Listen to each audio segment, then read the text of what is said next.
Welcome to the second installment of all the books that I read this year, and this time I'm going to be talking about nonfiction, so theory. I read a lot of theory.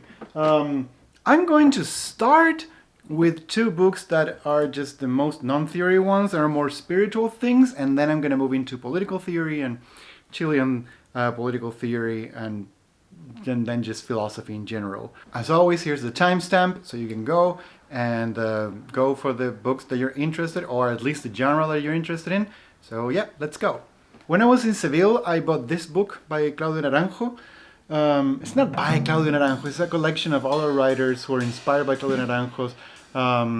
It's about the Enneagram. So I got into the Enneagram very heavily last year, and since I am a 9 in the Enneagram, I was like, oh, maybe I should understand what the 9 is in the Claudio Naranjo system. And I bought this.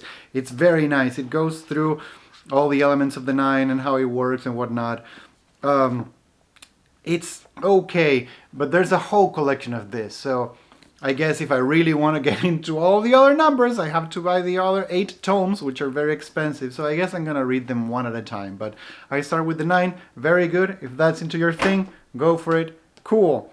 And the other one that I bought was this. Bardo, Interval of Possibility by Kempo Cartarri Ponches. And how can I preface this? I'm going to talk about it eventually, but I've had some deep psychedelic experiences, and after those deep psychedelic experiences, I start getting the feeling that there must be a map about this somewhere, and lo and behold, there is a map. The concept of the bardo, the passage from this world to the other world of sorts.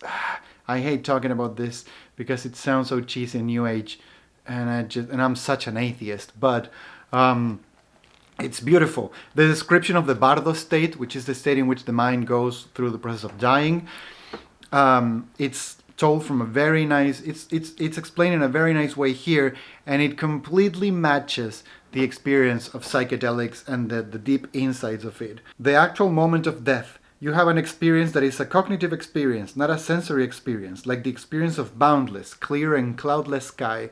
It is the experience of the fundamental or the ground clear light. That was my experience. What is necessary above and beyond all else is to familiarize yourself with the clear light during your lifetime. This is done through hearing, reflections, and above all, through meditation. Recognizing the value of attempting to achieve such a state of awakening and liberation through a recognition of the ground clear light of death, you should abandon all the distractions in your life. It's pretty intense. But yeah, the feeling of the white clear light and the insights of this worldview, where I was exposed to them through the experience, not a theoretical ground. I wasn't looking for connecting with any specific spiritual teaching, but I just found myself gravitating through this. Great book. If you have taken psychedelics and you're thinking about, oh, what the hell does all of this mean? It's a great book. There's the one to get. Bardo, Interval of Possibility. I found it through YouTube. Somebody recommended it in some video that I was looking about psychedelics or meditation on YouTube, and somebody recommended that one, and I was like, I'm gonna get it, and I got it. It's a great recommendation. I read a stack of books about Chile, and you know, the Chilean situation and Chilean politics and whatnot. So I'm gonna briefly go through them because there's so much to talk about, and I could make a whole video, but my channel is not about like Chilean political theory, so I'm gonna make it very brief. First off, The Insubordination of Photography by Ángeles Donoso Macaya. She's a researcher and professor here at New York City.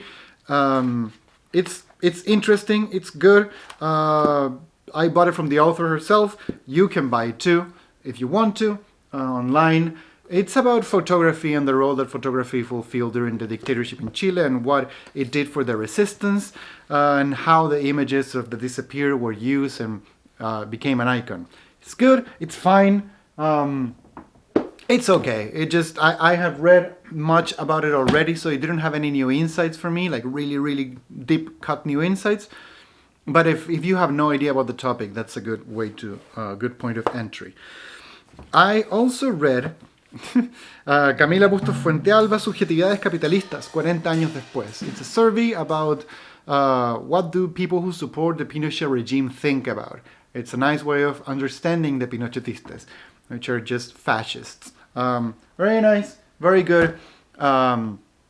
It solidified the intuition that I had regarding, fascism as being a completely irrational way of producing discourse. So the book explains why and how, and really goes into like focus groups and whatnot. It's okay.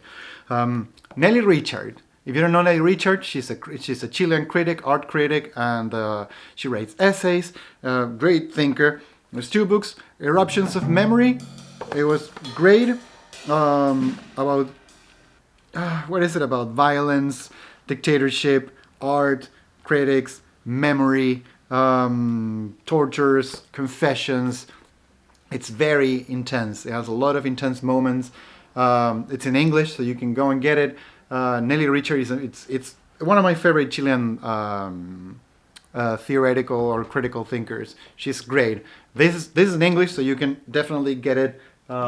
Recommended. She also has this one, Márgenes e Instituciones. It's translated as Margins and Institutions. I have seen it, I had it, but I got the Spanish version, so that's what I'm reading. Same topics. She talks about dictatorship, post-dictatorship. There's a lot of art criticism and literary criticism. More than anything, art criticism, plastic criticism, installations, and performances. So she talks a lot about the group Decada or the Avanzada in Chile, like artist groups during the dictatorship who are forming a new discourse. And she deals with that. It's interesting. It's very cool. It's a critique of institutions and how art makes sense of those critiques. It's good. I also bought in Chile this one from Jorge Pavés Ojeda, Embunches de la Dictadura, in which the author talks about everything that was created in the dictatorship and then still persists during the post-dictatorship. Intense, terrible, a lot of talk about TV and media, super intense, highly recommended. Clientelismo en Chile, I bought this because I thought it was going to be about neoliberalism, but it's about clientelismo, which I had no idea what it was. It's by Aníbal Pérez Contreras, and Clientelismo en Chile talks about the way in which mayors in the city, like the city mayor, takes money from people to support the political projects, and how these political projects are or not connected with their own alliance to certain parties. How they form these clients, the people who are loyal to them, how they bribe them, how it works, the intelligence that happens, and the elections. It's a historical recollection of corruption from 92 to 2012. It's good, it's fine. If you're into that very specific area, it's good. I just read it because I'm looking for things to write about in my dissertation, so that's why I got it. But I got a very good one, Las largas sombras de la dictadura a 30 años del plebiscito. It's a collection of essays from María Ángeles Illañez, Rolando Álvarez, Mario Garcés, Francisco Figueroa, Verónica Valdivia, y Nain Nómez, and it was edited by Julio Pinto. It's great. It has amazing moments. It's in Spanish, it's not in English, but if you can read Spanish and you're interested in anything that has to do with dictatorship and post-dictatorship, this is the book to go if you want a simple, clear explanation. Nelly Richards is great, but she writes in difficult Spanish. She writes in like postmodern literary criticism Spanish. This is plain, simple Spanish, and the essays are great. They're very clear, and they're heart-wrenching because things are still happening. And last but not least, Patricia Richards wrote Racismo, el modelo chileno y el multiculturalismo neoliberal bajo la concertación 1990-2010. And it's about racism and indigenous people in Chile. Excellent book. It makes an amazing account of everything that's happened and how it works, why it's there, the institutional racism, how it functions, who is to blame for this. It's great. If you're looking for something to talk about the Mapuche people or like just racism in Chile against indigenous people in general, this is a great book. It's in Spanish only, I think. I haven't seen it in English. And it was recently published, I think. 2016 and a second edition in 2020. So I don't know if it's translated, but if you read Spanish, this is the way to go.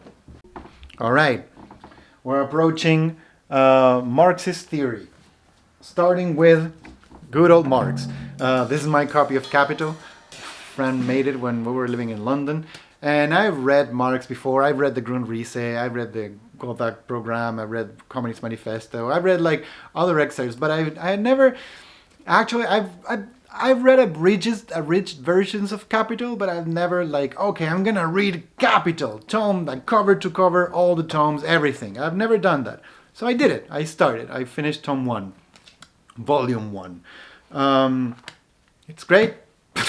I'll probably make a video about Marxism at some point, in which I'm gonna summarize the whole thing. But yeah, just so you know, I read Capital. It's great. It's very interesting. It's very boring at times, and it's very fascinating at other times. It oscillates, but in general, like you can tell, I have a lot of sticky notes, which means it's a good book, and it has very nice insights. Just, it's so good. Just, it's good. It's Marx. It's good old Marx. Next up, I bought this in Spain, Neoliberalismo y Castigo by Ignacio González Sánchez. It talks about how neoliberalism uses the judicial system to penalize underprivileged people or exploited people, specifically in Spain, but it's easily, applicable to anywhere else. Nice book. I've only seen it in Spanish. I don't know. I liked it. It's fine. The argument could be summarized much more neatly, but I mean, it was okay. It was a good read. Comité Invisible, La Insurrección que Viene. If you have no idea who the Invisible Committee is, they have a bunch of little books published. They're an anarchist group.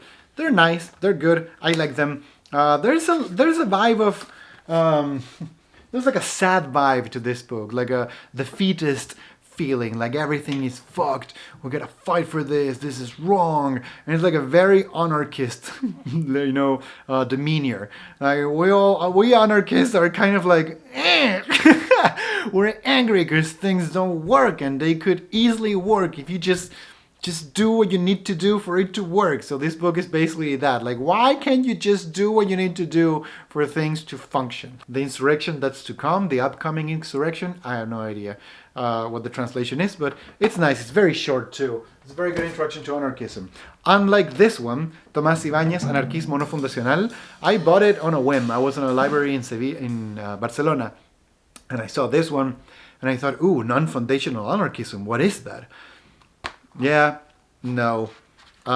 It's just anarchism that doesn't want to define through the tradition of anarchism. And the book makes a weakly compelling argument for how that is so and what non-foundational anarchism is. In the end, the distinction between foundational anarchism and non-foundational anarchism is just a relationship of skepticism, like how skeptic you can be through the very teleological arguments of anarchism. It's fine. You don't need to write a whole book about this. This could have been a short essay. It would have been much more enjoyable. Not my cup of tea. Félix Duque. He made this... he and Valerio Rocco are the editors of this book, Filosofía del Imperio, Philosophy of the Empire. I read it cover to cover. The great is a bunch of essays about the notion of empire, which ranges from the Roman Empire to neoliberalism in the United States, all the way through. What I found most interesting in this collection was the reflections that at some point are made about Schiller and the notion of evil, the way in which the expansion of empires work, and why should we call something an empire or not. There's a lot of that in the book. I read it. I remember I read it when I carried this book for like a few weeks. It took me like a week or 2 weeks to read. And it's nice. It's good. I liked it. It's only in Spanish though. But if you're looking for something about empire and political theory in a nice package, the edition is beautiful. The essays are okay. It's nice. It wouldn't be my top tier list, but it's a good book. You know what's definitely not on my top tier list? This horrible piece of mess that I read, Spectres of Marx, right, by Derrida. And I have come to the point in my life in which I need to accept certain things. One of the things that I need to accept is that I don't like Derrida. I have read Derrida, not super extensively, but I read the Grammathology, and I read this one, and I read some other essays, and I read the White Mythology, and I've read a bunch of his work, but I am constantly feeling like he's obscuring things for the sake of obscuring them, and it feels unfair to the reader, and most of the time I have no idea what he's saying or why he's saying it in such a convoluted way. Let me read you a passage so you know what I mean. To say that the same thing, the wooden table for example, comes on stage as a commodity after having been an ordinary thing in its use value is to grant an origin to the ghostly moment. Its use value, Marx seems to imply, was intact. It was what it was, use value, identical to itself. The phantasmagoria, like capital, would begin with exchange value and the commodity form. It is only then that the ghost comes on stage. Before this, according to Marx, it was not there, not even in order to haunt use value. But once commenced the certainty concerning the previous phase, that of the supposed use value, precisely a use value purified of everything that makes for exchange value and commodity form. What secures this distinction for us? It is not a matter here of negating the use value or the necessity of referring to it, but of doubting its strictly purity. If this purity is not guaranteed, then one would have to stay at the phantasmagoria and say that it began that said exchange value at the fresh threshold of the old value or value in general, or that the commodity form began before the commodity form, itself before itself. The said use value of the said ordinary sensuous thing, the simple hule, the wood of the wooden table concerning which Marx supposes that is not yet begun to dance. Its very form, the form that informs its hule, must indeed have at least promised to its iterability, to substitution, to change, to value. It must have made a start, however minimal it may have been, on an idealization that permits one to identify as the same throughout the possible repetitions and so forth. Just as there is no pure use, there is no use value, which is the possibility of exchange and commence. And then a long parenthesis. Without disappearing, use value becomes then a sort of limit, the correlative limit concept, a pure beginning to which no concept can and should correspond, and which therefore must be complicated in general, in any case more general theory of capital. What are you talking about? What are you saying? Why can't you state it normally? It just pisses me off so much. I read this whole thing. I read all 220 pages of it, and I found like little snippets of interest, but in general I was like, why are you writing in this way? Why do you want to be perceived as smart? Like, you are a smart man. You don't need to do this. You don't need to perform. Just like the characters in The Sun Also Rises don't need to perform as being cool, you don't need to perform as being smart or like having interesting things to say. Just say them. I didn't like it. I think it's one of the worst things I read. This is one of the worst things I read this year. It's just mind-bogglingly bad. On the complete opposite side of the spectrum, this is the best book I read by far. It's 3 books, so it's a commitment. But it's a commitment that if you want to make this commitment, it will be probably the most fulfilling journey, the most fulfilling historical and theoretical journey you can set and embark yourself upon on Marxism. Les Skolakovsky, one of my favorite philosophers, Polish philosophers in particular, but one of my favorite ones, he has this 3 volumes on main currents of Marxism. The first one is called The Founders. It goes about Marx, Hegel, Engels, all of it. Then it goes into the Golden Age, the First International, Second International, all the way up to, when Lenin. When Lenin hits the story, then the Golden Age stops and the terror begins. And then you have the breakdown, which goes all the way through Stalin crimes and everything. I don't know how to explain this. I embarked myself upon this journey because I wanted to read all about what Les Skolakovsky had to say about Marxism. And here's how it got for me. On Tome 1, he begins by describing Hegel. And he makes such a great summary of Hegel. I've read Hegel. I know how hard it is to summarize Hegel. I'm not able to fully summarize Hegel. Les Skolakovsky can. He describes Hegel's system in its entirety in a very clear way. It's tiresome to read if you have no idea what you're reading, but if you can plow through it. But once I finished that, I was like, okay, this guy knows what he's talking about. Like, I just believe what he says. I'm going to take his word for face value, and then I'm going to contrast and compare. And he goes through all the big names in Marxism. He goes through Trotsky, Plekhanov, Adorno, Marcuse, Marx himself, Engels. You know, he goes through everybody. It's just amazing. All the Bolsheviks or the Leninists or the problems within them, the Trotskyists, everything. Kolakowski goes through everything. And it's just great. It's beautiful.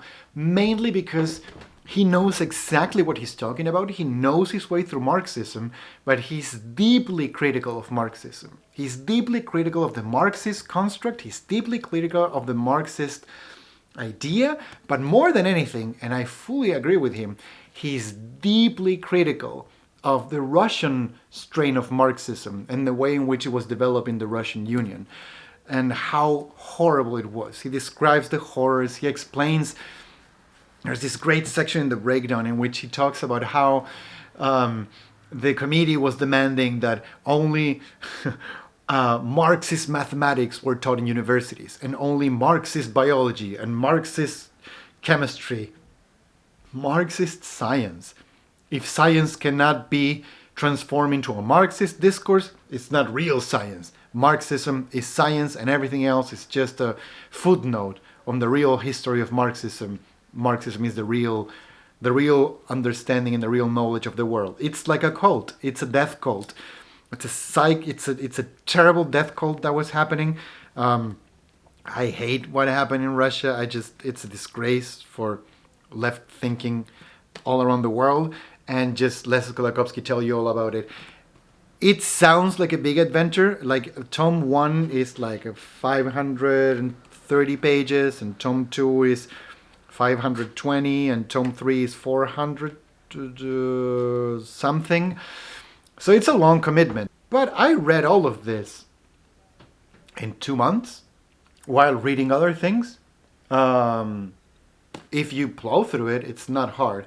And let me tell you, it's the most interesting thing I read in nonfiction the whole year. Like, I read this in January, and the rest of the year was like, I'm never going to read something as interesting as this. This is top 1, top tier, absolute favorite, 100 out of 10. Fully recommend. Please read this. It's a gem. It's a little gem that I don't know why not everybody is talking about this, because this is the thing you should read to understand Marxism. If you love Marxism, read this. If you hate Marxism, read this. It doesn't matter what you think of Marxism, read this. It will give you a perspective and you'll be able to form ideas and have a critique of it from a very interesting point of view. Highly recommend it. Man, this is great. We're moving away from Marxism, moving away from political theory and moving into theory in general, more or less. Nick Land, Found Phenomena. I didn't like it. I didn't like it for the same reason I didn't like Derrida. It's just a lot of, like, it's interestingly written, but it's just so difficult to follow, and sometimes you're like, what are you talking about? At some moment it writes like this. Like, at some moment it just becomes gibberish. The book itself becomes gibberish, and it makes sense that it becomes gibberish. Like, it's just, I don't know if you can read this, but the book itself becomes gibberish and code at some point. There's a moment in which, like, I put a question mark. Let me find it. Here it is. Like, see if you can make sense of this. As capital collides schizophrenically with the matrix ascendant sedimentations of organic inheritance, and exchanges are melted by the descendant intensities of virtual corporalization. What? No, just no. The edition is beautiful. Like, the size of the book, the feeling of the book, the act of reading it was amazing. I love this edition. Beautiful. But as a book, holy cow, no, not at all. Kind of similar to Nick Land, there's this revolutionary demonology by the Group de Nun. It's very inspiring, like gothic, post-technological internet thingy. When it started, I thought it was going to be super cool. The introduction is amazing. And then it quickly goes off the rails. And then by the end, I don't really know what the author is talking about, and I just don't like it. It's fine. It's a collection of essays by people, but they all follow the same style of Nick Land, and they go into this bombastic things of writing, like, oh, and then this thing happened, and you're like, sure, I guess. I don't know what you're talking about. I guess it sounds important. Not my cup of tea. Next one, another one that I didn't like.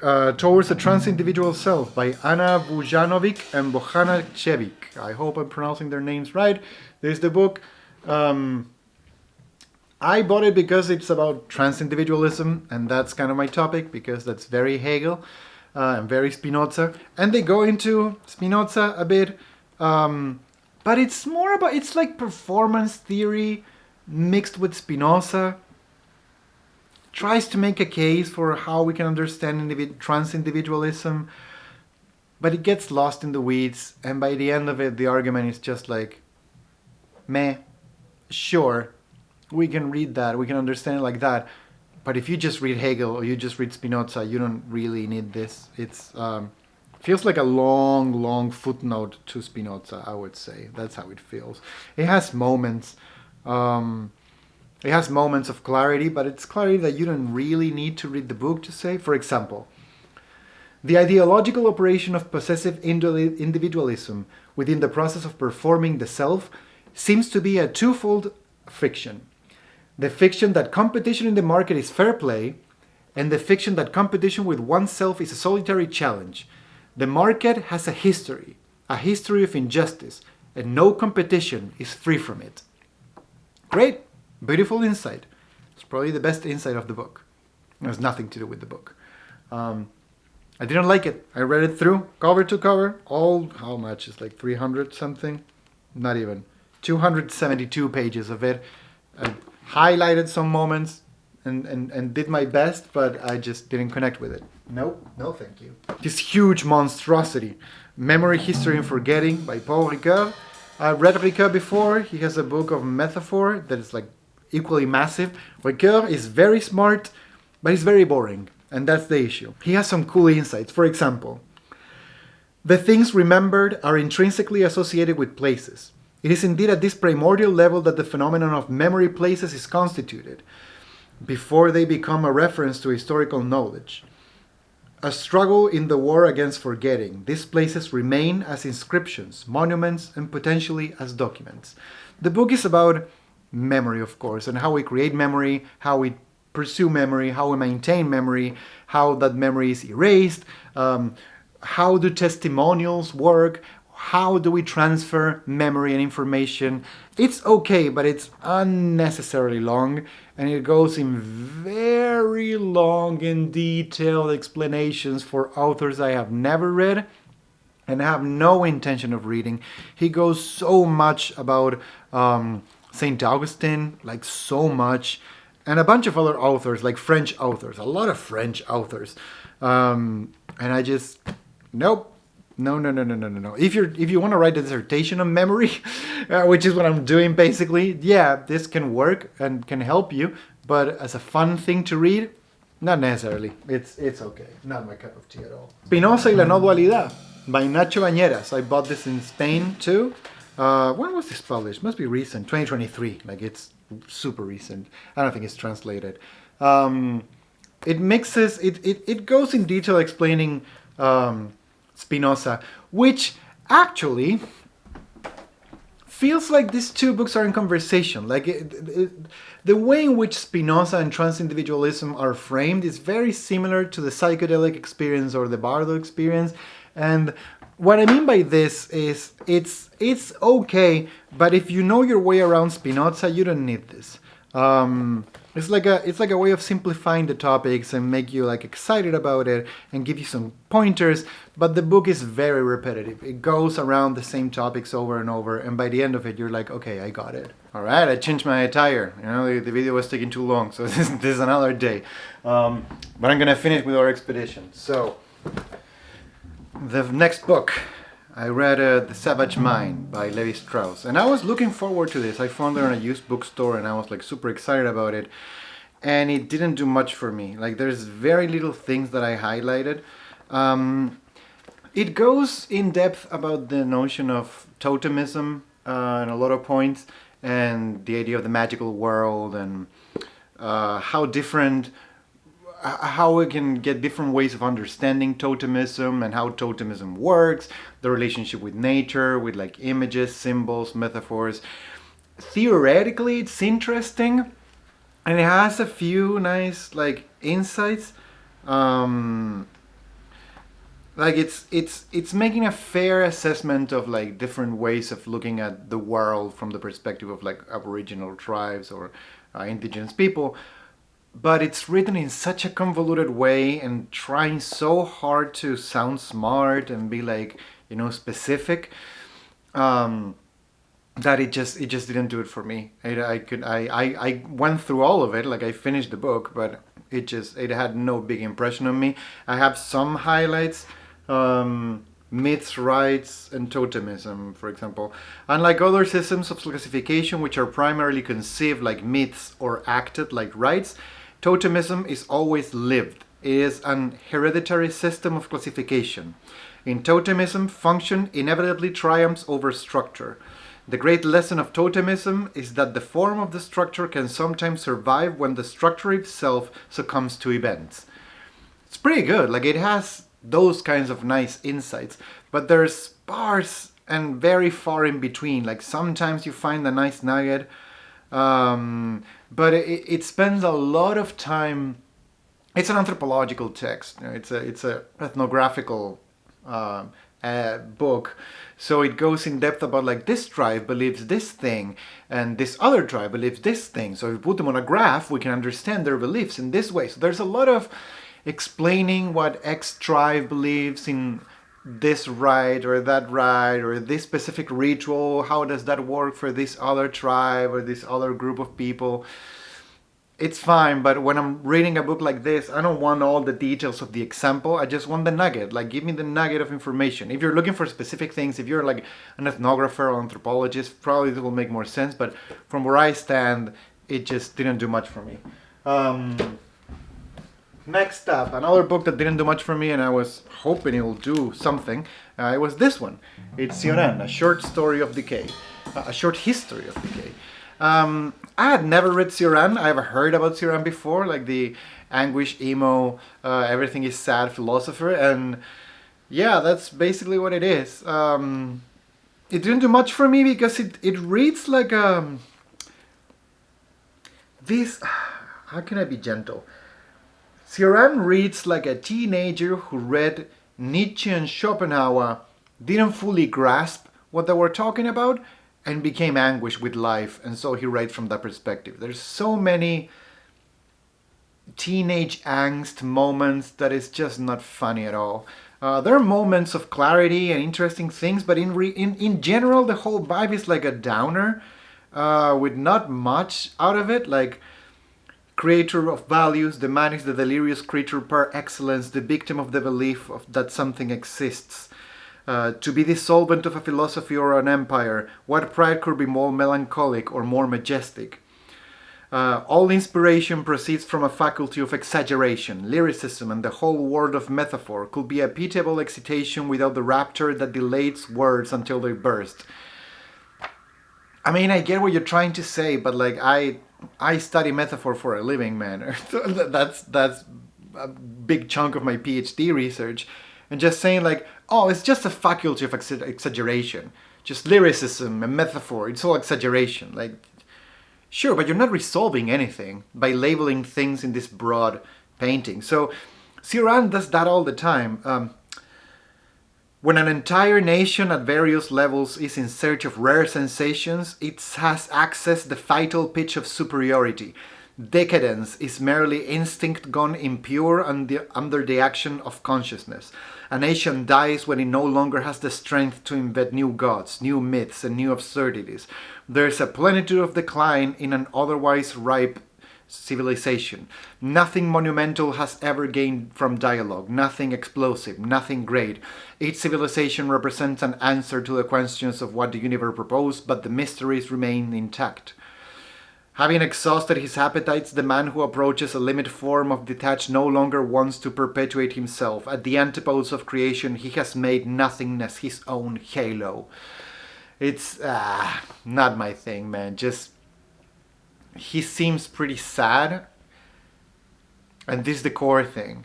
He has no political discourse. Siran is just sad in an anguished way, but has no political way to get out of that anguish because he doesn't seem to have any kind of connection with the leftist discourse of emancipation.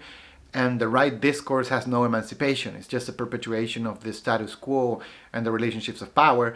And Siran is very anguished with those relationships of power, but has no idea about what lies on the left.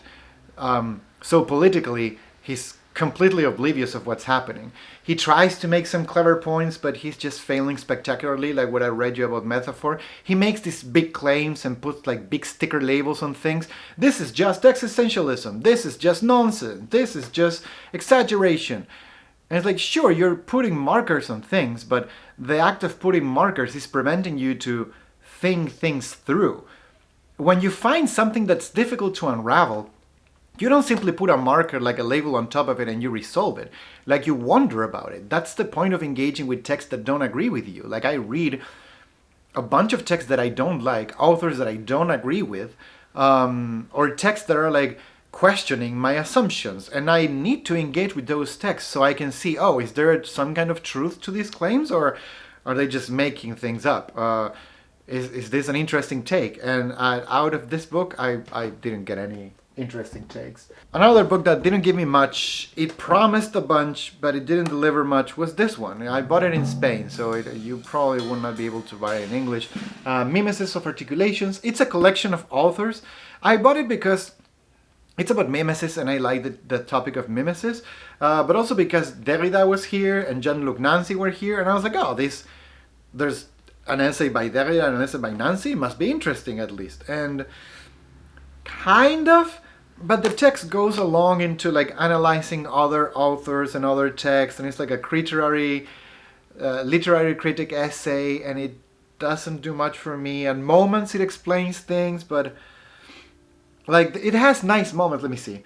This explains the origin of lie, of fiction, that it goes to seeking reality for the site of enunciation that was properly said.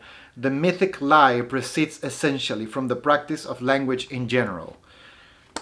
Sure, sounds good, but what can I do with that? Like it's that kind of, it's full of essays, of course. Derrida's essay, I didn't like it. Nancy was okay, but it's very up there.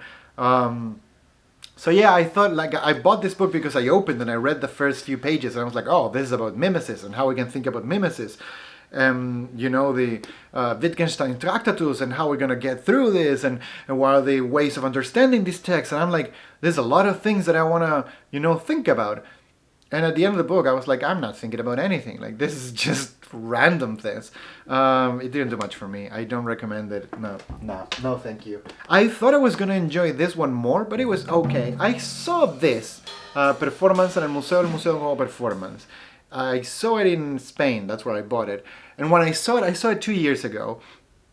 And I didn't buy it, and I was like, maybe, I don't know. I've been thinking about museological constructions for a bit. And reading the title, I was like, oh, performance in the museum, or the museum as a performance? That sounds interesting. And I didn't buy it, and I regret it, and I thought about the title and what it could mean. I didn't want to read it online. I waited until I traveled to Spain again, and I bought it. And I was like, okay, now I'm going to read it. It cost me like 20 euros. And it's okay, but it didn't do much. If you have never thought about performance theory or museums or any kind of museological theory, this might be a good introduction because it goes into different avenues in which you can think about the relationship between performance and museums. Performances are these activities that can be taken as objects, like a performance is an action. And then how do you put an action in a museum? How do you present actions in museums? Well, it becomes like a little theater play. So there's an economic market, and there's a whole thing underneath museums when they move performances and how they archive performances. They take pictures, they make videos, but what are they really doing? Is a performance still a performance if it's archived? What is it doing? How can we think about those things? Those kinds of, ideas. It's interesting, but it was good, but it would be much better if I had no idea what I was reading, and I already had a pretty clear idea of what I'm reading. Like I've read about performance theory quite a bit, and I got into museum theory when I was researching for my PhD. There's a chapter in which there was a question regarding the notion of museums and the notion of memory, because a museum, in a way, ends the need for a maintain and sustenance of memory, especially in case of tortures, deaths, and political memory. So when a political memory becomes a museum, what is that museum actually doing? So from that question, I got into museum theory, and that led me here. And this is like, okay, but I don't know. It didn't do much, but it's an okay reading if you haven't thought about that. But there's two books that I read that I really, really like. I bought this one by Jochen Fink, La Filosofía de Nietzsche. If you're new on this channel, you have never heard what I think about Jochen Fink. I really like Jochen Fink. He has a beautiful book about Hegel called simply Hegel in Spanish. I don't know if this one's in English. But as you can guess, it's about Nietzsche. So I read Nietzsche when I was between 18 and 20. I read, I think, all of Nietzsche. I bought it in a really cheap edition. I won an award, and I used the money to go to Argentina and buy all of Nietzsche, and then I came back to Chile. That was my crazy teenage years where I would spend my money on books, just like now. And I read all of Nietzsche, and I don't remember much. And I realized that this year, beginning of this year, I was trying to get my head around the argument of the will to power and the genealogy of morals, and I was confused. I was like, do I really get this argument? I know I've read Nietzsche. I'm very familiar with The Origin of Tragedy. I know that book very well, but I'm not very familiar with the other books. I was like, maybe I should polish my Nietzsche. So that's what I did, and this book does a fantastic job at explaining Nietzsche. If you have never read Nietzsche and you're like afraid of what you might find, or like, oh, I've heard Nietzsche is like this, and it's like, I don't know what to think about. Just read this book, man. If you speak Spanish, this is the book for you about Nietzsche. It's pretty clear. It's crystal clear. It's maybe too clear, which is one of the issues I have with Fink, is that he explains everything so clear that you think you completely understood something, even though there's more to say. It's a nice critique to have. You're too clear, but it's a great book. But I read another one by Deleuze, The Philosophy of Nietzsche. Nietzsche y la Filosofía in Spanish. I know it's in English. So you can get this one in English. And this is great. It goes in depth about Nietzsche and what he thinks about stuff and how his system works and how his books show a progression. Fink does this too. He analyzes the books and like, what is Nietzsche doing in this book, and what is this book doing in the context of, Nietzsche's oeuvre. And it's fine, but I think this one does a better job at explaining the nuances of Nietzsche's philosophy, the issues you can find, the holes you can poke, but at the same time, he's very fair. It makes very fair assessments on the author. And also, there are moments in which it's Deleuze. So he goes a little bit too complicated at moments. But in general, if you understand this, like if you just put in the time, and this is not a hard read, like it's not impossible. Like you can just, I read it in I guess 2 weeks or something, or a week. So it's not that difficult. You can finish it pretty quickly, but it's great. I liked it a lot. This book is extremely clear, while also retaining some mystery and explaining that mystery, or like what seems to be out there in Nietzsche's philosophy, and does a very fair assessment of Nietzsche. So if you're thinking about getting into Nietzsche, these two books might be a good combo. I highly recommend both. If this in Spanish is very clear, if you can find this in Spanish, this is a very good introduction, and this is a very good deepening of that introduction. Like when you go more concise, more specific, and now to me, my experience was very cool, because when I read Jochen Fink, I was like, oh, okay, I get it. And then when I move into the list, I was like, oh, this is what Fink was talking about. Oh, now I see. Like Deleuze explains it in a different way, so they're very complementary books.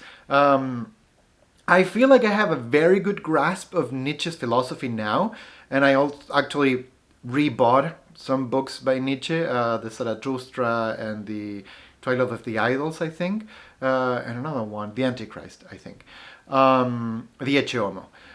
So I have a few of Nietzsche's books that I'm gonna reread and read them in English to see if the experience is any different, because I read them in Spanish like 20 years ago, so I don't remember all the books. I remember the highlights or like the main argument. But after reading this too, I'm like, oh yeah, okay, I get it. This is what it is.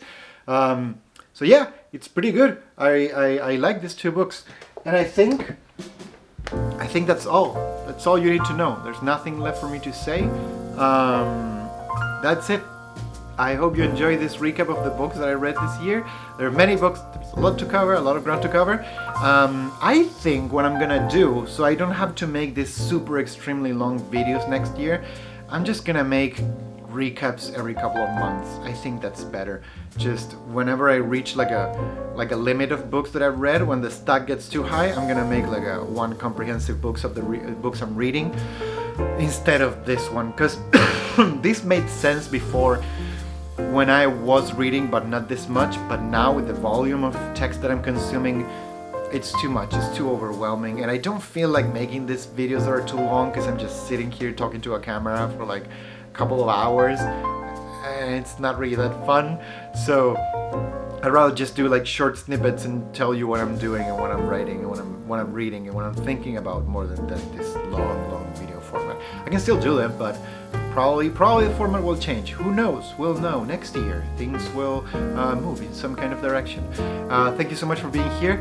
Thank you so much for staying, and I hope you have a beautiful new year, and I hope you have beautiful holidays if you're looking at this in the new year. I hope you had a beautiful celebration and everybody's fine.